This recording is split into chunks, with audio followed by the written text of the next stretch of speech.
Welcome back to the Best Ball Happy Hour here at none other than 44.com. As always, I'm your host, John Daigle, joined today by, first up, the man himself, Fantasy Life's own Ian Harditz. Ian, I'm assuming it's a great day to be great. Oh my gosh, Daigle, you stole my line, you son of a bee. But yes, it is. Got the Superflex going, and I'm not going to accidentally join the next draft this week because I am the one streaming, which means I get the final pick. So I hope you guys make some good arguments. We are going to try something different today to ensure you can make this draft. We'll get to that in just one moment. Of course, our trio, our third, Underdog's own Hayden Winks. Hayden, how's the Superflex drafts going? We're now 2 weeks in since it launched. Yeah, everything's on pace. It's a fun to take a break from normal best ball drafts, and that's why we will plug our nose and do some Superflex drafts because it is something new. And with that, ahead of the drafts, let's go ahead and jump into it. And as you said, Ian, we are going to chase you. I'm going to follow along, let you draft. You're in one right now. How many more spots until this thing is filled? One. It's going to fill quick. We're filled. Let's go. Although we argue that Superflex is not our ideal format, it's filling very quickly. Very, very quickly. I think the best ball streets are just hot in general right now. They're taking off. Daigle, where are you drawing the line on first, like taking Justin Jefferson, basically? Is it after Herbert, or would you consider taking JJ at 6? I am in between taking him over Burrow and Herbert. I have Justin Fields as the QB4. If someone took Burrow or Herbert over him, don't mind at all. Again, Jefferson, lots of meat on the bone. We talked about it last week. Just caught only 2 of 13 end zone targets. So after a season, you would think that's the best he could get. No, we got a lot of room to grow here, especially when we take Adam Thielen out of the lineup. So very high on Justin Jefferson. I think I'd take him over those two, but I don't mind Burrow and Herbert over him. Hayden, thoughts? I think I would take the quarterbacks over Justin Jefferson. I love Justin Jefferson. If we do go Justin Jefferson, I cannot fathom overpassing Kirk Cousins in the second round, though. If Justin Jefferson is going to be the guy that you need among every skill player, what are the odds that he goes off for that week in week 17 and Kirk Cousins isn't a super flex guy that you need? So I think that's one of the mistakes I see is people just forget to stack a little bit. So I'm fine with Justin Jefferson, but I would hopefully have Kirk Cousins in the second round. The ADP is mostly aligned there, though. Shots fired at Nick Mullins. Okay. I know you don't have this data, Hayden, because it would be cheating, but I would assume, based on what everyone is talking about right now, the 2 most common stacks are probably Jalen Hurts and A.J. Brown and Justin Jefferson and Kirk Cousins, right?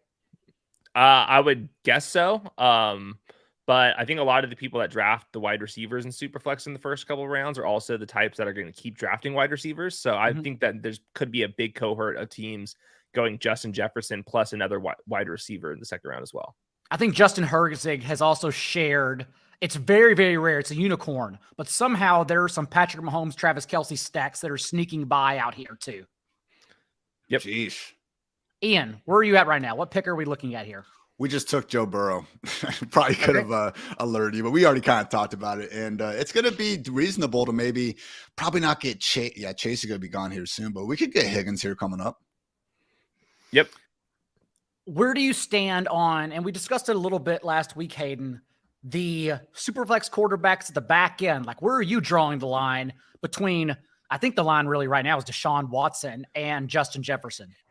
Yeah, I mean, I think the line is, I think I want one quarterback in the first 2 rounds for the most part. Obviously, there's some builds where you can get kind of freaky with it, but I definitely think that Dak Prescott and Deshaun Watson have cases to be the top 3, top 5 fantasy quarterback in some range of outcomes. I think it's a little bit harder to picture with like Daniel Jones, maybe even Tua to the same degree. But I like the stacking partners with like Deshaun. That's about where the line is, though. It's if you believe in Tua and Daniel Jones. And to be fair, I mean, both guys coming off top 12 finishes, at least per game. And, I don't want to completely rule out Jones's boom potential. I mean, let's actually see him with a few weapons here. Darren Waller now coming in number 1 option. I am calling a little conspiracy on that video going around. They showed Daniel Jones dropping back to pass, and then they show Waller catching one. You don't actually see Daniel Jones making that pass. So keep that in mind. Major ramifications, obviously, could be coming from that. But I don't know. It's tough. I don't exactly love all the slot receivers they've been bringing in, but maybe they grab a Jordan Addison, something like that in the draft, and we could be talking. Real quick, the worst spliced videos I'm seeing right now are not the training camp updates from like Daniel Jones and teammates working together. It's the pro days where they're splitting up the 40-yard dash into like 3 different angles so you can't actually test it. That's out of control. Must be stopped. My first mock on the site, 44.com, completely free right now. And I did peg Quentin Johnston to the Giants, but only because like he offers different size than all these other guys they've signed, since they now have basically 7 different slot receivers. But honestly, if they went interior player like Osiris Torrance or John Michael Smith in the first round, that wouldn't be shocking at all. Yep, I've been mocking them Brian Branch a little bit too. A little secondary help for him. Alabama connection with Dayball, but yeah, I think Quentin Johnson. I think there's a better chance that he goes in that kind of let's say it's Vikings, Giants, Bills. I think those are kind of the teams. In the 20s, not necessarily the teens. I think that teams are kind of getting a little spooked by him, and I think rightfully so. All right, here's my thought. Hold on. We're picking in 3. If Tua's there, I think we have an outside chance of getting Tua, and then in rounds 3 and 4, we can get Waddle and Higgins. Might need a few things to go our way, but it's possible. If Tua's not there, then I just think it's like, okay, Tyreek or Diggs. That sound reasonable? Yeah, I think I like Devontae Adams right here, just because those other wide receivers, if they go off, those quarterbacks are going off. And I think those quarterbacks going off in Superflex like really, really matters. So I kind of like especially if we're going to wait on our second quarterback, getting like Jimmy G or something way later down the board. That's kind of how I've been breaking some ties. I think that the Superflex stacking component gets just like really crazy. So like to me, like JT would make some sense here. Devontae Adams makes sense. Eckler, any of those players, I think. I noticed you weren't saying Diggs, Hayden. You got something to say? Well, just because I got the Josh Allen. Diggs goes off. There's gonna be some teams with Diggs and Josh Allen, and I don't see how in Superflex we're gonna be able to make up those points with Josh Allen going crazy. I'm sold. Devontae Adams, and I agree with the general. Like Jimmy G could easily be this year's like Jared Goff. Like he just seems to be that guy going a good 8 slots behind a bunch of quarterbacks who, okay, like rank them ahead, but there should not be that big of a gap, I think, in their actual, ADP. And Jimmy doesn't need top 3 overall ceiling in a week. If he's the quarterback 6, I still think you're going to be live. And I think that he can be the quarterback 6 in a week. I think that's okay. I know you did some recent work, Ian, on rookie quarterback scoring points per game. Any thoughts on Bryce Young and CJ Stroud from that study?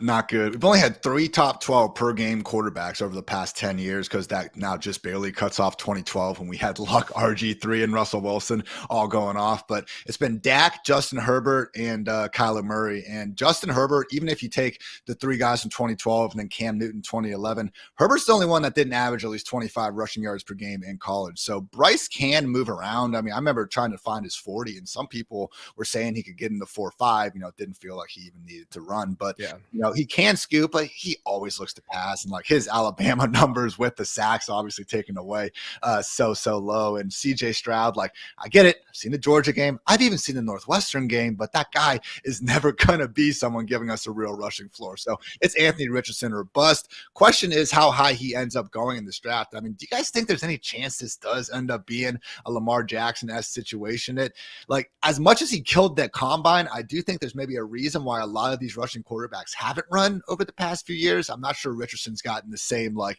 I'm for sure going top 10 vibes throughout this process. Yeah, I think most likely he's a top 10 pick, but I don't think that's set in stone by any means. There's always quarterbacks that fall a little bit further than expected. I think that's going to end up being Will Levis, but I would not be surprised if it's Anthony Richardson. The top 12 cutoff is a little bit different in best ball just because we could be ping-ponging weeks where he doesn't have to be consistently top 12, especially in Superflex. Guys, thoughts here? Goff at Amon-Ra, is there a chance that we get Amon-Ra on the way back? Probably not. What if we went Amon-Ra first and then see if any team's going to take Jared Goff without their top quarterback? Everyone hates Jared Goff. He could slide. In worst case, we just get Amon-Ra, Yeah. I don't mind Amon-Ra, especially since we did not get Tua. Amon-Ra is my highest ranked wide receiver here. Oh, let's do it. Fuck. I just took Waddle. God damn it. That's okay. We'll toil around and see. Any thoughts, Hayden, on the race? Goff went next pick without Amon-Ra, so I feel better now. That means he's hoping Amon-Ra comes back now. Any thoughts, Hayden, on the recent news coming out on the number 1 overall pick, the Stroud and Bryce Young smoke screens?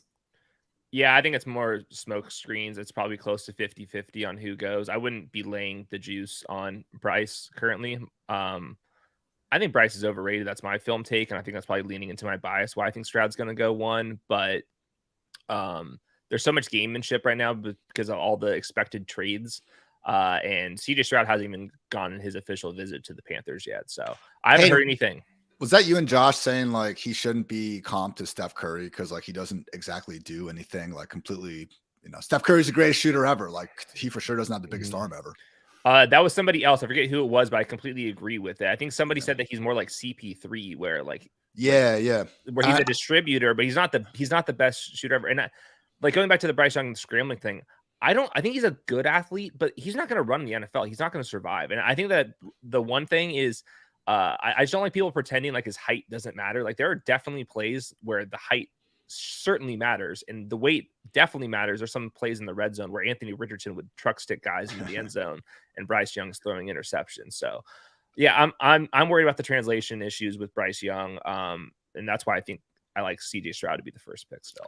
I just love the Danny Kelly, Bryce Young comp. Fran Tarkenton with like Jason Kidd added in.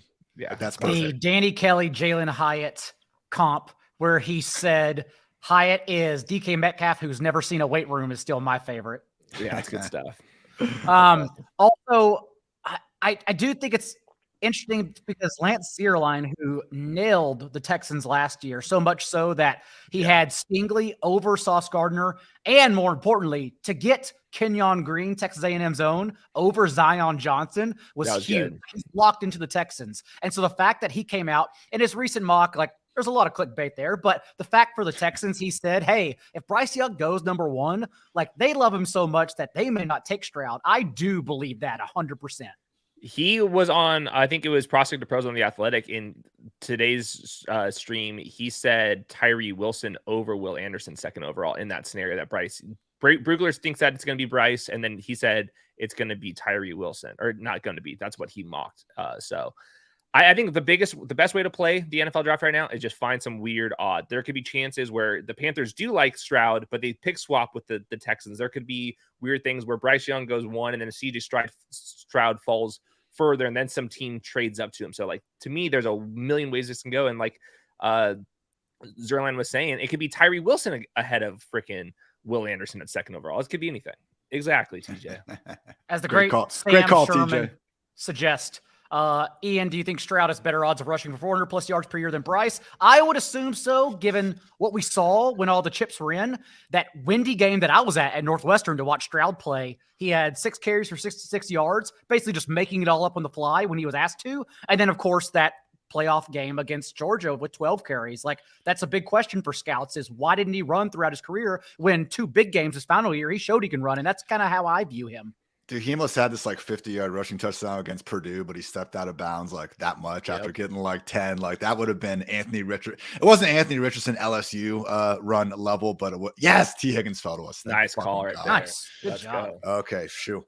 But no, I don't think either guy's gonna touch 400 though, man. Like I just Stroud can move, but even when he was moving against Georgia, like and even that Northwestern game, like there was like there's a 30+ yard run involved in both of those. It was like more so especially against Georgia. I mean, both touchdowns to Marvin Harrison Jr. Like he's escaping guys in the pocket and throwing, which is fantastic because that was the biggest hole. Kind of how can he respond consistently to pressure, and he did so brilliantly in terms of him actually becoming like this fantasy threat on the ground. Though I just don't see it, man. He rushed for 1 career touchdown, and it was his first career touchdown. Ironically enough, all of us Buckeye fans thought we had another Braxton coming out of here. Not quite. When are we going to start valuing rushing touchdowns at the quarterback position? Because everyone's going to start copycatting the Eagles' strategy at the goal line, where if you don't have a big dude at quarterback, then you're not getting those cheap goal line touchdowns. And instead of sorting by rushing yards at quarterback position, we're going to have to start adding in that dreaded variance at the touchdown department.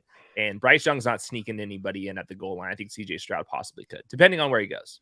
Is Taysom Hill going to be pulling this shit all year now? Just become their QB sneak guy? I could see it. And it actually makes sense. And I hate it. I also, for draft purposes, Oh shit, I forgot where I was gonna go. Never mind. I blanked. Yeah, don't worry about it. We're up in 4 picks. I don't Good. like these QBs. Debo, Najee, Cooper, Hopkins, Mike Williams, DJ Moore, Judy. We don't have any stacks we need right now. Well, I love Watson in the next 2 picks. Is that crazy? Maybe next pick, not right here. I'm saying, this is a Najee Harris friendly stream. I'm pro Najee Harris. I don't care what anyone says. I agree. Round 5. I mean, let's do it. We need a running back. Not enough. Let's do it. All right. Sweet. Najee, welcome to the squad. Don't mind anchoring him. We are doing something that I think that is like the biggest thing that people should avoid in Superflex is like that quarterback 2 panic. I don't have my second quarterback. Oh, I have to take one of these guys. You can wait a little bit, wait an extra round or 2, then start looking at these guys in the 6th and 7th, 8th round. Especially like this. Give me like going back to back in these next couple picks on quarterbacks. They can kind of ping pong their spike weeks. They can play the bye weeks. If one has an injury, we still have a decent quarterback 3 that can be a quarterback 2 for us. I think this is kind of like the roster construction I like going down a lot. When do you think, is there a certain round you should then reach for your second quarterback, you think, if you get a first one in the first 2 rounds? Yeah, I mean, I think it's just kind of based on your projections. I think that we've approached that teardrop of the skill players. You know, like, don't you think that like going from like T. Higgins down to like who's up next, Jerry Jeudy and DJ Moore and stuff. Cooper, I think maybe you can get risky with maybe a couple more of these skill guys, but I think we've approached that point where I want to be looking at the quarterbacks again. I do find myself taking Russell Wilson and Matthew Stafford a lot in these. It's QB 2s and 3s as players I think have upside coming off down years, but who knows? Like, we don't need that. If those are going to be the guys falling to the bottom of that, again, QB2 mess of these pocket passers who don't run, like, I'm fine with that. It's this year's like possible versions of Goff and Geno. Would you draft Stafford without Cup? Like what? Like, it's hard. Obviously, when I'm talking about these things, like, there is obviously scenarios where Matthew Stafford could be the quarterback 3 and Cooper Kupp doesn't separate. But like the actual odds, like anything's possible in this stuff. Like, to me, like, it would be pretty nice to have Cooper Kupp on that team. So what's driving is round 20 Tutu Atwell. Exactly. What's driving it is that Cooper Kupp's going like wide receiver 8 to 10. So like the fact Cooper Kupp's falling is then forcing Stafford to fall, when really I just think they're both amazing values right now. Mm-hmm. Yeah, I think that's true too. We grabbing Jimmy G here, if possible. Yeah, I think that's probably a good call. I got Devontae. Are you open to 5 quarterback builds, Hayden, or do you think that's one too many? It depends. I think in this build, if we skip out on this tier, then I think we could. I would be open to Trey Lance though. Okay. If we didn't have Devontae already, I would say sure. I only say that because I find myself tacking on whenever I have strong wide receiver builds. Like, we're at the back of the first round. I'm not reaching for a quarterback because I don't like the tier. I'm hoping Tua or someone comes back to me. Thus, I'm taking 3 or 4 wide receivers in the first 6 rounds and then only rostering 5. Since we are only required to start 2, I find myself then taking 5 quarterbacks, which includes Minshew, Hendon Hooker, or Sam Darnold a lot of the time as my QB5. Right. I think it's viable. It's probably not my first, second, or third choice in builds, but I think it is viable. And hey, some of these things aren't optimal when you're looking at it like in the perfect scenario, but in the way that you build and the way that ADPs kind of fall, if you're getting good values in the first part of your board and that's the best way to attack it, then so be it. So I think that it can be possible in the very specific way you start your draft. Especially in Superflex, where I don't think the blueprint has been completely solved yet. So there's probably a lot of really terrible builds in this. So maybe it's not as bad to take on some risk as well. Do you guys think there's any chance Jahmyr Gibbs gets James cooked and just doesn't get the carries, or 100%? Oh my gosh, that's what I expect. To be honest, I also think it's a long shot. I do kind of think there's a way he squeezes into the first round too. Like, and I'm not going to mock it, but like if it happens, but for the Saints or Bengals, would it be shocking? I don't think so at all. All right, we are up next. Kyle Pitts is chilling. I don't want to do that. Dalvin Cook's there. I think Dalvin makes a little sense. We're getting him a good 9 spots past ADP potentially.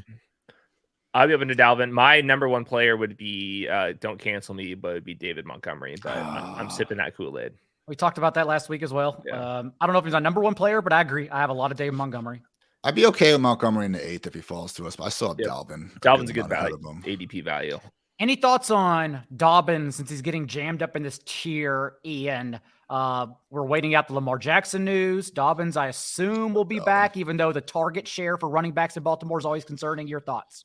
It's the target share, and like Gus Edwards is still going to be there. As much as we love to pretend he doesn't exist, during these months, like they're going to continue to probably give Dobbins 15 to 18 carries with like 1 or 2 targets. And yeah, he'll have a couple multi-touchdown games and spike, but I just still think it's hard for him to have that same sort of ceiling. And it's just honestly, same thing. He can be Miles Sanders, but is that someone we should go out of our ways like to go get? I know Dobbins is better than Miles Sanders. I just mean being the 1,100, 1,200 yard guy. And he scored 10, 12 touchdowns, but I think that's his ceiling, unfortunately. Completely agree. I think that for the last 5 years, we talked about rushing quarterbacks and how that means there's going to be a huge efficiency boost at running back. But if you actually sort by expected fantasy points, even in half PPR where the receptions don't matter, the Ravens still like bottom 5 every single year. I look at those numbers, and efficiency doesn't matter. If you add like a full yards, 1 more yards per carry over the entire course of the season, you add like 1 more fantasy point per game. You're looking for volume here, not efficiency. I think last year I took when Jonathan Taylor was RB1, I like made his yards per carry was like 5.5. I made that like 3, like took him down the worst. And, I didn't adjust the touchdowns and stuff, but he only went from the RB1 to the RB5, like even with that, to Hayden's point. So like just the raw rushing yards, I mean, they aren't getting you nearly as far as some of that touchdown scoring and especially the receptions upside. I would definitely want to drown out efficiency too whenever he was doing it on 14 carries per game over his last month before he got re-injured. I'd have to go into StatHead to see how many running backs averaged 6.9 yards per carry on 14 carries per game, but I imagine it cannot be many historically. Well, sometimes I just think people hold the efficiency against some players, but not others. Like last year, Saquon averaged 3.7 yards per carry. So did Kamara and James Conner. I mean, yep. All right, where are we at? We are coming up in 5 picks. 2 running backs. Your boy Montgomery's gone, but we already got Cook anyway. So Purdy, as we talked about last week as well, we're waiting on tight end. No, oh, what was that, Hayden? Fucking Purdy. What? Shanahan apparently likes him. His Linsanity run is over. I can't do this. You don't want to bet on someone whose touchdown rate was higher than Patrick Mahomes's? Yeah, I'm afraid that when I had to look down on him to tell him where the bathroom was at the combine, that I refuse to believe that he's going to be the guy that is just going to break every single NFL draft stereotype. His reaction time, though, Hayden, that one test. He was fun and good. That's all I know. He was fun and good for 1 year.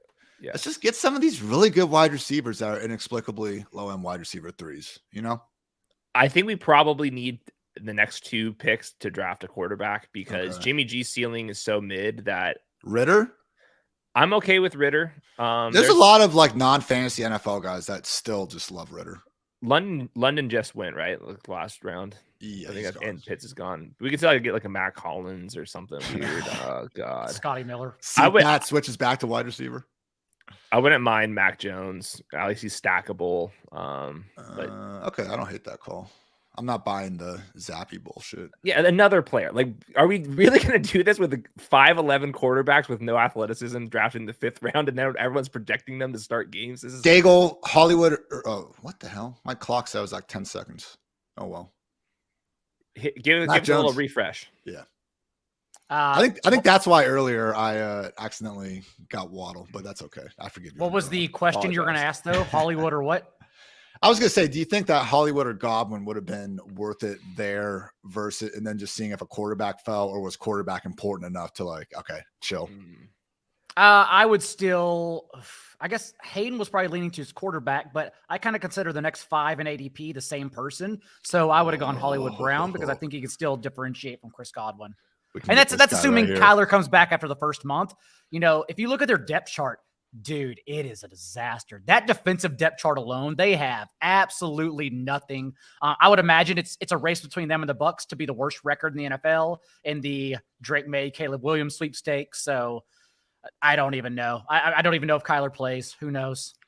Yeah, that's my fear is they're going to be 0-7, and then Kyler's going to be like, what exactly are we doing here? And there's a chance that Kyler Murray gets traded this next offseason, and Kyler's last snap as a Cardinal has already happened. That's we had a really good coaching cycle this year too, quietly. And so like you could argue if you're just looking at everything, Jonathan Gannon, like we don't know anything, so maybe not. But Jonathan Gannon may be the worst coach in the NFL, honestly, right now. Like he's so cringy. He's the real really good cycle. Dan Hansis on the Around the NFL podcast was like saying the same thing. He's like, I'm pretty worried about this guy. I don't think he knows what he's walking to. Seems like he's too nice. And that the freaking ownership and stuff seems so horrendous. Like it's no bueno.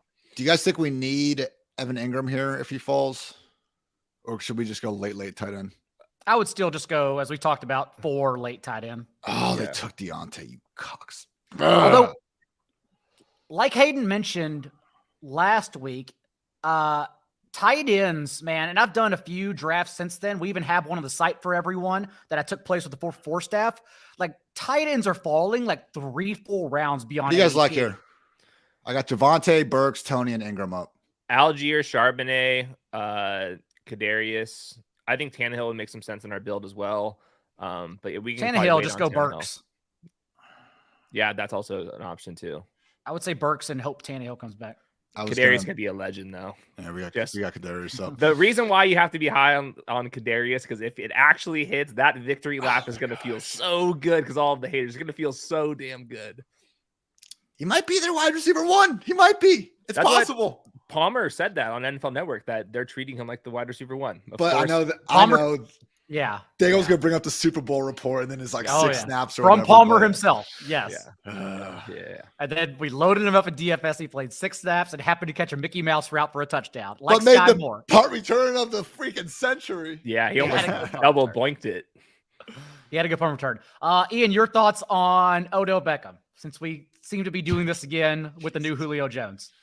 I mean, what are your thoughts on any Ravens wide receiver? It's not even just OBJ. Like, okay, first of all, coming back from his knee exploding, yeah, I wouldn't exactly be overly high on the guy, turning in his best football. I do think some of the stuff is lazy, like people just ignoring like an awesome 4-game playoff run that he had. Like, I get it. He transitioned to a new offense in Los Angeles and didn't tear it up at the end of the regular season. But if we're going to slander the guy, at least use the right freaking stats and pretend to, now we're getting he hasn't had a 100-yard playoff game since 2017 or 18 or whatever. And it's like, he kind of did against the 49ers in the NFC Championship if you just look a little bit further. So no in DFS, but no in just drafting them in general, but my inner OBJ stan, because that guy is the swaggiest wide receiver of the 21st century. Like, I will always defend that guy regardless. It was a lot. It was a lot of money, Hayden. A lot of money. Would you rather have him or Bateman? Straight up. I would still take Bateman. I think I would too. And I don't even draft Bateman, like ever. Yeah. All right. I think Mixon might keep falling. It would be hilarious if he just ends up back in Cincy though. Njoku, I'd be kind of cool with that. Njoku is fine with me. Man, I feel like is Baker actually going to start some games? I feel like he is. Yeah, I think he'll be. I imagine they'll go back and forth. Like both will be benched multiple times. Yeah, I think so too. Njoku or Baker, Daigle? Baker, because my experience, as I was saying, Njoku, Dawson Knox, like this is the range where these guys go overlooked for like 4 rounds, and you pop up and you're like, oh, I just gained like 36 spots of value on this player, and now I can only draft 3 tight ends because I gained value. Baker's got Geno's QB coach from last year. I'm just saying. He's got 2 pretty good wide receivers out there.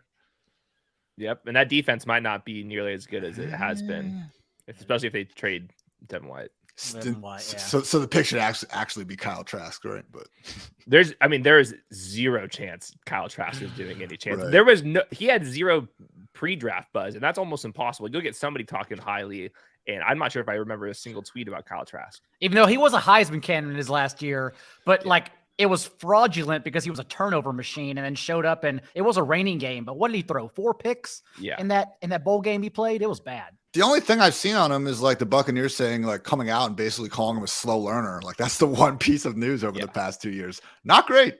And that entire depth chart at tight end, running back, Dude. and wide receiver is all in the league at Florida. Like Dude, every it single is. one of them. None of them produced in college. I think probably because of Kyle Trask, but every single one of those players, like 1 through 6, is in the league somewhere. All right. Quentin Johnson, Jordan Addison, do we have a preference there? It really seems like at least the people who make decisions are only locked in on 3 first-round receivers right now, if that. And it's Jackson Smith-Njigba, Zay Flowers, and Jordan Addison in whatever order. I think Addison's way better than Quentin Johnson personally, but should I reach a little bit and get like Juju or Jacoby, or does it really matter, you think? I think you can wait on them. I think that's kind of the best part about having a New England stack is that they all fall. No one wants them. What about a running back? We know we have to stack Mac Jones and Bucks players the rest of the draft. What running back do you want? I think Samaje makes some sense. Samaje is my favorite late round running back. Samaje, he's a little more expensive than Jamal Williams was last year, but that could happen. Is Samaje this year's Jamal Williams, who is, that year's James Conner? I hope. Not quite. That'd be fun because that means the Broncos are good. I got Charlie from It's Always Sunny in my mind, just pointing the graphs everywhere and shit right now. There's a chance. I mean, he profiles like James Conner, like size-wise, what he's good at. Like nobody thinks he's good, but just got that dog in him. Javonte comes back. They're not trying to give him a featured workload. He gets a little banged up again. Oh, Samaje, you can work across all 3 downs. I'm worried about Javonte. I'm really, really worried about him. Not very much so. But at some point, it's like, you guys in your week 17 hoopla, like targeting the injured players gets a little contrarian. You can call it dumb, but can't but remember, Hayden dropped a little subtle hint that it may not matter as much this year. So it will still keep me up matter plenty. It will still matter plenty. I promise you. Maybe like a third as much as usual. Yeah, we'll see. We'll see. Damn it. Because you already see the threads, and like you can't go 2 tweets into a thread, a best ball thread, without someone mentioning like week 17 mattering the most. Which I agree, but it would be fun to scale that back a little bit just for competition. Yes, it would. All right, Juju would be fired. Jacoby Myers, also fired. We have to definitely prioritize Juju, though, to have some chance of a Mac Jones. Oh, absolutely. But we do have Jimmy G and Adams working as well. So I'll go Juju over Jacoby. I mean, that Juju, I think I'm actually higher on Juju this year. Yeah. Like, he wasn't cooked last year. He actually had some good, all of his yak stuff is actually great. And I thought it was bullshit at first. And then I actually went back and watched a little bit. And Next Gen I had him like number 5 or 6, like in yak over expected. And I think it stands up. I mean, he was crushing it. People were, this year's Cooper Kupp is Juju Smith-Schuster. They were starting to crawl out of those holes a little bit around week 9, week 10. Then he had that concussion and didn't really pick things back up. So, yeah. 8 targets per game until that concussion. And then, just kind of fell out of it. And they started using everyone. Yeah. Rudman, who's a huge Patriots guy, he was saying that, like, Patricia, that the Patriots owner, his theory is that the Patriots owner is so cheap that there was like rumors that Patricia was doing some like architectural work in the coach's room because he has an engineering background. So I think there's a chance that the Bill O'Brien upgrade is like Urban Meyer level. I heard that nugget. That's killed me. I mean, Bill O'Brien was. I need to fact verify this. He was the sole reason DeAndre Hopkins was traded from Houston because Bill O'Brien couldn't meet him in the middle, as we've already heard about Mac Jones being like the wire and going above the chain of command. Like Bill O'Brien was also a chain of command kind of guy where you couldn't go ahead of him. So yeah, sure. What's our Buccaneers depth chart? Who's number 3 wide receiver on? Oh, Russell Gage, I guess still. It is still Russell. This is awkward. Remember that $34 million contract we gave you, Russell? Remember that time Tom Brady texted you just because he saw you play one game and go for 100 yards? Okay, I'm not going to lie. I have never heard of the other 2 wide receivers, Kalen Geiger and Devin Tompkins. I believe Kalen Geiger was a Olympic sprinter. And Tompkins he either had a stretch where he went off or he was like supposed to be really hyped, like the like Callaway. I remember Devin Tompkins, like it was like right when I was like, was it with the Jets? Was it Patriots? Maybe it was Patriot. We're looking. Devin Tompkins is like a fantasy legend in some weird capacity. Not this guy though. This guy was only returning kicks last year. He's never caught a pass. You're thinking of Kembrell Tompkins. Kembrell Tompkins. Maybe what that's a who guy. I'm. Yeah. Yeah, okay. no, it What was a guy. he was on that when Brady was throwing to him and who was the other rookie receiver on that team? That was like the lowest point for Brady when they had nobody. The leading receivers that year were it was Aaron Dobson and Kendall Tompkins. Oh my God, I found the Patricia report. It's like actually true. Hell yeah. What Hey, does do it we say? go Dolchich here if he's available? Oh man. Truly hate. I mean, if we wanted to do the 5 quarterbacks, it would be Brissett. I would be open to that. Tyler Boyd with Joe Burrow. Oh fuck. Yeah, definitely Tyler Boyd. Yeah. Boom. You can slide him up. Okay. I put it in the private chat. I got it. Cool.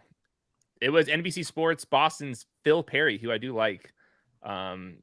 He said that the football facility, it says Matt Patricia, it's my understanding, played a key role in spearheading how the football ops space would be designed. His job within the organization changed drastically going into last season when he went from do-it-all assistant for Bill Belichick to the team's de facto offensive coordinator. In the mix, he also had that the football operations design. Oh God. Let's quickly pull this up. Yeah. It is all right here. Oh my goodness. Absolutely amazing. That's a gem. That is a absolute gem. And we football owners are nearly billionaires. What are we doing? Yeah, we were talking to somebody at the Super Bowl who's plugged in over there, and he said that they weren't going to make the offensive line coach, like they didn't, since Scarnecchia retired, that they were trying to get the Oregon's offensive line coach, and that offensive line coach had a $200,000 buyout, and Kraft was thinking about not getting him because of $200,000. So, oh my gosh. Yeah. That had to be how much a massage at Orchids of Asia cost as well. Mm-hmm. All right. We are up in 5 picks. Small chance Jacoby still falls to us. That would be cool. Juwan Johnson, Derek Carr's new Darren Waller. I've heard worse takes. I like Juwan. Actually good. Yeah. I think Juwan could actually play. Didn't he get 11 million guaranteed, which is Yes. insane for a restricted free agent? Like, hey, is Tyjae Spears worth a damn? He's one of like 4 or 5 running backs actually with the mock consensus inside the first 3 rounds. He's got a chance. Everyone loves him. I didn't like him as much. He's tiny. He has 2 torn ACLs on his resume. There's a chance that it's like, who was the running back that gets rug pulled in the draft? I think there's a chance it would be him. Okay. But I can see it going either way. He's tiny though. I did see most recently you were high on Roshan Johnson, correct? I do like Roshan. He's big boy. I think he's going to go in the 3rd-ish round. Some teams have 2nd-round grades on him if you believe any of those. But yeah, I like Juwan Johnson here. The other tight ends around Juwan, like Dolchich and Chig, like those guys could easily get a rookie tight end in there. And like that story would be done. There's no way the Saints are going to draft another tight end. They have Juwan, Taysom, and Adam Troutman. I think they're already set at tight end. Like if the Broncos drafted a tight end in the 2nd round, I would not be surprised at all. I'm worried about those guys. Unfortunately, that's the case with most of our stacking options. All right, Irv Smith has less guaranteed money than Rashad Penny. That's not looking great, but he is there right now. Baker Mayfield, Cade Otton could be the guy if they don't do anything.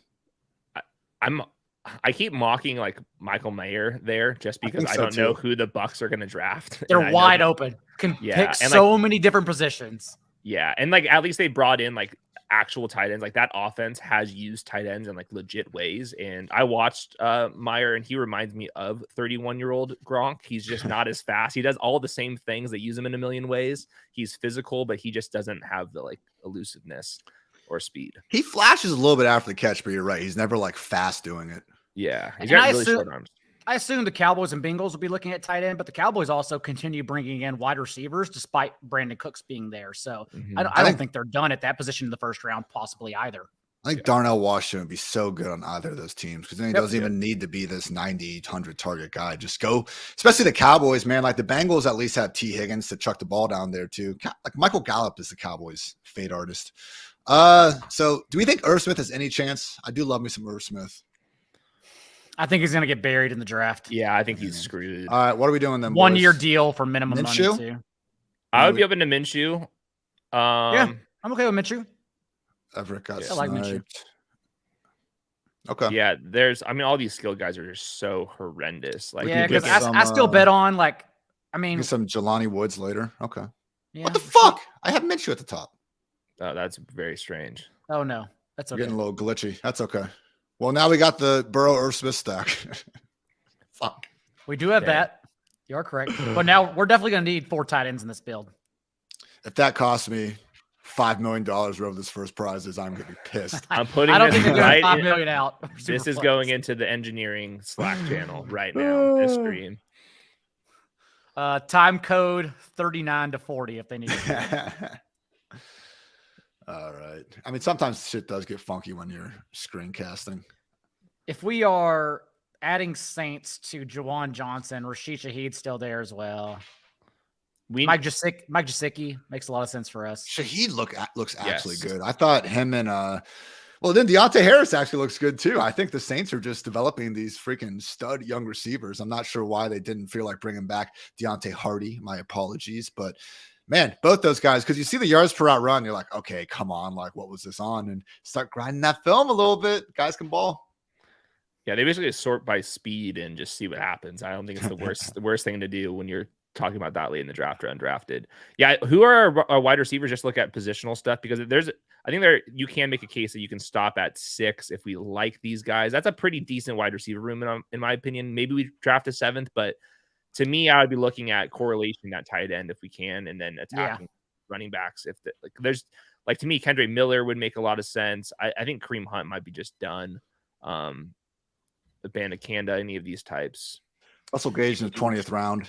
Dude, his contract is out of control. There's a chance that he's like this year's Zay Jones, but not as good as Zay Jones because the quarterback situation can be so bad. But like, if you just sorted by ADP and how much money they're making, he's the guy that completely is off the charts. That was like Curtis Samuel last year too. I mean, that could be even more reasonable comp because I know Zay actually blew up. So are we obligated to mention Josh Norris was on Zay Jones every single time? We really don't have to. No, we're done with that. We've moved on. Minshew? Yeah. I like it. I like Minshew. Colt's pretty easy to stack too. And then like we said, I think I'm good with 6 receivers in this kind of build, unless one really falls. Right. Didn't Russell Gage end the year in a really scary neck injury? Well, I do remember him leading. I remember him leaving, but I haven't checked. You're the one that just wrote the injury. I know, I was about to say, I hope not, because I don't think I wrote about him. Yeah, I mean, there hasn't been anything. All right, last note from Roto World, who none of us are now employed by anymore, is that he has movements in his extremities January 17th, and then March 13th, they restructured his contract. So, yeah, even they say a scary injury ended his 22 campaign, but it appears he'll be ready for the start of next season. I got to be honest, I didn't realize that because I have not been paying attention to Russell Gage at all. Dude, not at all. I'll miss a few things in week 18 every year because like at that point, it's like, Doesn't my matter. God, the first time we don't have to go crazy on Sunday night with reviewing this stuff. How much longer until it's somebody's fantasy football job to just grind social media accounts? Like somebody like in that job would know what Russell Gage is doing if he's going to the beach and all that type of stuff. Like I think there's a lot of nuggets deep down on like Instagram stories if somebody wants that job. Well, we're only going to see more games and perhaps one more bye week tacked on eventually. So that's the way it's all heading. All right, let's find some tight ends. We got to find some tight ends here. Jelani Woods, baby. Darnell Washington, Kate Otten. Yeah, Hunter Henry with the stack. I don't think Gesicki's going to be taking like Hunter Henry snaps, man. Why is Henry not getting any love? Yeah, I think there's a chance either. If anything, I think Gesicki is way more of a he could be their slot receiver. That's fine, but he's not taking Henry off the field. I don't think. Conklin could be Aaron Rodgers' lead tight end. Dude, I was so into Noah Fant as a prospect. I don't know what happened with him, but like when he was coming out, I was like, this guy could really be special. But yeah. Who do we like out of this? Pick your fighter. I would go Fant. Or Hurst. I go Woods for stacking. We might be able to wait on him, but that's fine. Doesn't matter at this point. That's probably true. Just start spamming them. They're all the same person. Laporta is definitely a pass first prospect, probably going in the second round if we have any interest in that. Austin Hooper, regretfully, is a stacking partner of ours, which is never a good sign. He'll be out there. He's definitely going to be out there. He is so cooked. Well, They OG gave, Howard is also cooked, so it's okay. Yeah. Foster Moreau had that every snap role when Waller was out. I'm not sure they could now when Waller was back, they split it a little more evenly because Waller was playing banged up. So it could just be Hooper and OJ Howard splitting it. But Hooper, you know, I mean, it's not like when he was balling out with the Falcons, we were like, oh my, I know he had that nice stiff arm against the Bears back in the day, but we weren't like Austin Hooper is kind of like a Dalton Schultz. We're like, no, I'm never impressed by like the plays he's making. But you know, you look at the box score at the end of the game and you're like, oh, he did go 665 and he had that wide open touchdown in the goal line. And scoring will be up in Superflex versus regular, so the tight end position is just like if we get 8 points, touchdowns. That's all we need. If Travis Kelce sadly got hurt, would Noah Gray or Jody Fortson be the one everyone's freaking out about? Gray, I think so. Yeah, isn't Fortson like quiet? I mean, I follow Solely on Twitter, and every 4 tweets it was about Jody Fortson quietly being like 30 years old. Let's look this up. Jody Fortson age 27. Okay, it's 28 in December. Okay, not too far off. I would have guessed he's like 23 though, but yeah. Oh, Gray is 23. He is still kind of explosive though whenever he gets used, but he didn't get used over Noah Gray last year. And the Belldozer's back there too, isn't he? I thought the Belldozers signed elsewhere. I could be wrong though. On the Chiefs. Yeah. On the Chiefs to take Patrick Mahomes' QB. Oh, they re-signed him. Yeah, they brought him back because you have to have the Belldozers. Yeah, I don't even know if they'll deem that worthy of a roster spot. We'll see. Oh, we only have 3 running backs. That could be a problem. Small oversight. that could be a slight problem here. Who are they though?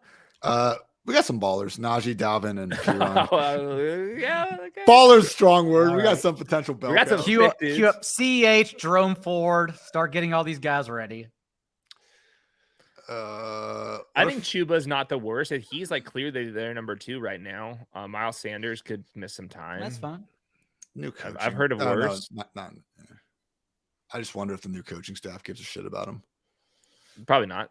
Jerome Ford, though. Nick Chubb's been awfully healthy over the years. Sure. Jerome Ford. I knocked on wood. What rookies are left here? Probably a lot are gone. Chase Brown. No, he's not good. Dwayne McBride. This guy is a freaking Hulk. This guy I love. All right. We can probably get him in. All right, we have 3 more picks. 3 more picks. How many need to be? We need one more tight end. Oh, God. Yeah. 2 running backs. Yep. Yeah. Do we go CEH here? God, it sounds so bad to say. Round 18. I like CEH. Maybe make the case. They have no one else on their roster. That's the only case. Yeah. They'll probably add in the draft, but like there's no one else there. Yeah. I think it's fine. Jared McKinnon's a free agent. I don't even think they bring him back. No, McKinnon's not doing anything. Let's go CEH. God. Yeah, let's do it. It can't get worse. Show a burst once in your life, please. One time. My God. After this, I think it's Dwayne McBride. I think it has to be that over Jerome Ford. That's fun. Man, our tight ends are stinky. I like it. They're touchdown or bust guys. I mean, no one's taking K-Dot, so I think that's how we go here. Maybe the Colts, finally stop their bullshit rotation. They just give the reins to Jelani. He averages 12 targets per game and he finishes tight end 2 overall, We can dream. Look at the Raz score, man. Oh, Pro Bowl QB Tyler Huntley's available. Jack Doyle did retire. That's a good start. That happened before last season, I think. That's true. Jelani, Mo Alley Cox, and Kylan Granson. Keep Kylan Granson involved. I was gonna say, how many more years do you have to pretend that Kylan Granson still has breakout potential? Are we done with second round capital too, right? Are we done? Yeah.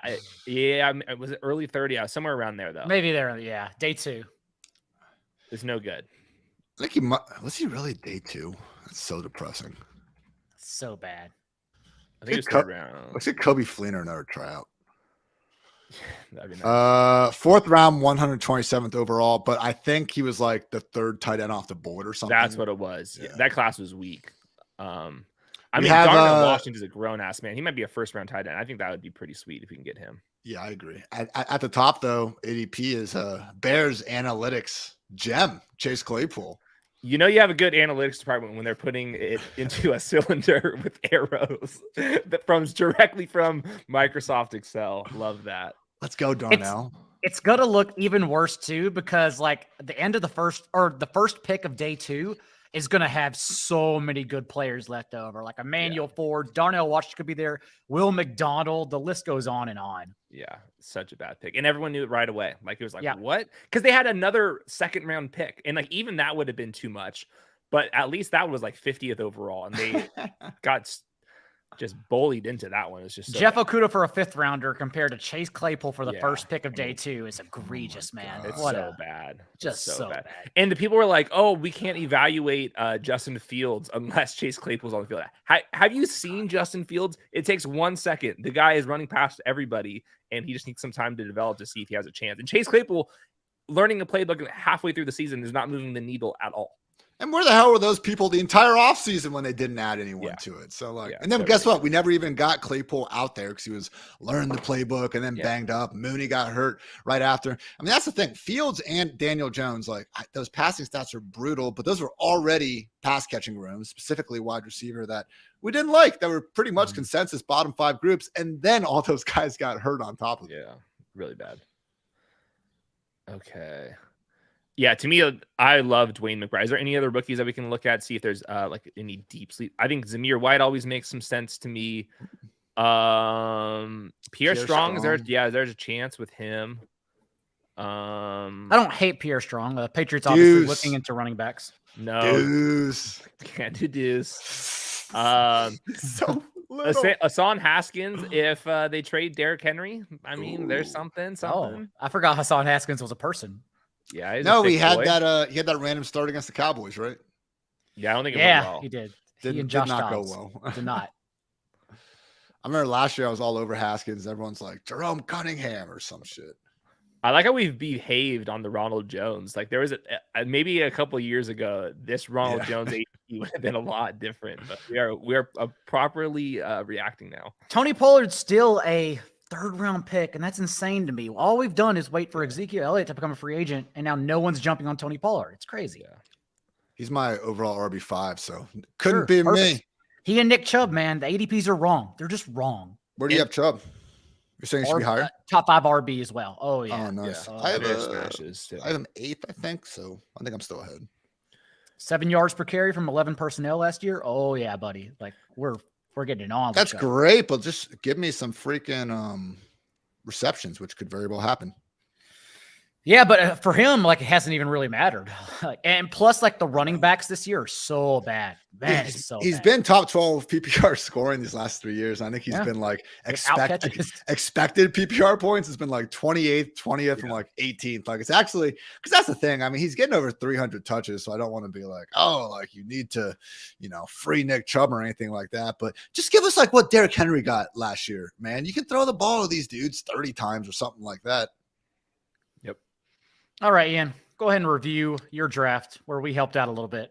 Team Free Duke Johnson had a glitch or two, but I think we made it out okay enough. Started off with Mr. Joey Burrow, and then to Hayden's point, we didn't go too crazy trying to reach on this Aaron Rodgers, Jerry. Like, look at this, Rodgers and Goff going in round 3 versus Jimmy G all the way back in round 6. I like that. Also got Mac Jones, Baker, and Gardner Minshew has some decent values throughout and managed to get a couple stacking partners along the way. Wide receivers looking loaded thanks to Devontae Adams, Waddle, T. Higgins throughout. Kadarius Toney, likely overall wide receiver 1. Also got Juju and Tyler Boyd for some stacking fun. Don't forget to stack, boys and girls. Also, running back Najee and Dalvin as our workhorses. Kind of forgot about it, honestly, after we took Samaje Perine in round 11, but we'll watch the film and get better. Did get Daigle's boy CEH and Hayden's guy Dwayne McBride late. Tight end is a complete crapshoot, but if you're gonna be throwing, crap at the wall, might as well do it 4 times. We got Jawan, Irv, Jelani Woods, and Darnell Washington. I don't hate those tight ends considering we didn't take one until round 14. I mean, Jawan scored more fantasy points than Taysom Hill last year, and I think Hayden brought it up. Like they didn't even let him because there was one blurb I remember that came out saying like they better put him like on the restricted free agent tag and like put a pretty high pick up there because he could have a lot of interest. And they said, we're gonna get this done even before that happens. Irv has flashed, is still young. I still believe, damn it. Jelani had some spurts last year. And Darnell Washington, to Hayden's point, round 1 tight end, round 19. Let's go. And if he does go round 1, he's going to if he goes to like the Bengals or something like that, I think like obviously he's going to be run blocking for a lot of the snaps, but there'd be a chance. Yeah. Chargers, Cowboys, Bengals. I think the 3 teams we are absolutely eyeing for a tight end in the first round. Chargers? What? Mm-hmm. I think they'll be interested. Yeah. Did Gerald Everett die? Well, they already like toiled with cutting him. I can't imagine he's on that team more than this 1 year. Yeah. I think Gerald Everett's actually good at football. I agree. I think he's a post June 1st guy. Potentially, they are so bad with the cap. Like they could like draft a tight end, cut Everett, and then pay Eckler or something like that. He just went for 109 and a tutty last time we saw him. Fuck, man. I think Donald Parham was brought back on the same money Irv Smith made too. I don't know if that's good or bad, but we're gonna find out. We can't pretend that Donald Parham is moving. I agree. I want Gerald Everett to be Kellen Moore's new Dalton Schultz, but like actually athletic. Hey, tell everyone what you and Josh Norris have at the Underdog Fantasy Channel right now. Pretty sick. We interviewed Steve Smith about the wide receiver class, asked him some good questions about like some of the weaknesses each player has and if we can actually fix them. I thought that was a pretty good angle for that show. And then we're working on the tight ends. Next week we'll do the quarterbacks, and then Josh is going to be doing his first mock draft. If you are interested in that, I'm sure that the mock drafts right now for this week will be immediately thrown into the trash once we start getting some trades. Ian, what do you have at fantasylife.com for everyone? Got my landing spots articles going out this week. You know, I try to look at things just a little bit different from doing the mocks. I am going to do one mock though before, just in case I like nail all of them. Get like, you know, let's go. MB got a hold of you. Just like copy Daniel Jeremiah's and change like 2 picks. Isn't that what most people, you know, are doing anyway out there? But we'll see what happens down there at the end. I kid. But yeah, really finally, you know, getting into some of these dudes. It's funny, guys, all these freaking months of no football and we still got more, but it's like, you know, you still feel behind on getting to some of these evaluations. So all good things. Fantasy Life Podcast. Check out our newsletter. It's free, which is cool. Daigle, don't you feel like our off season doesn't end on January 1st? It actually ends on April 29th. And then I feel like the actual off season is right after the NFL draft. I feel like right after I get like one week off after the Super Bowl, but then I'm right back in it. I think January through April is really about trying to find your work-life balance, getting ahead of big projects, as well as then stepping out and seeing the sun for a lot of time. And then post-draft, you get a little bit of time off between OTAs, but then you got to dive into all the team stuff. So there just isn't an off season. They're literally 75 sunny in Cincy right now, Daigle. I'm about to go on a hell of a dog walk. Bad day to get a tennis ball. 80 and sunny in Chicago. I'm literally about to throw on running gear and get out there. I'm excited. It's 65 and cloudy in Southern California. What the hell? Go figure. I got rugged. Go figure. I also sat down, if you go to the Most Accurate Podcast feed, I sat down with Field Yates to talk about draft rumors, and that episode will be out on the feed tomorrow, Thursday, if you're interested. So until then, we'll be back next week with one more draft of Superflex strategy. Until then, be a little bit kinder than what's required. We'll see you next time.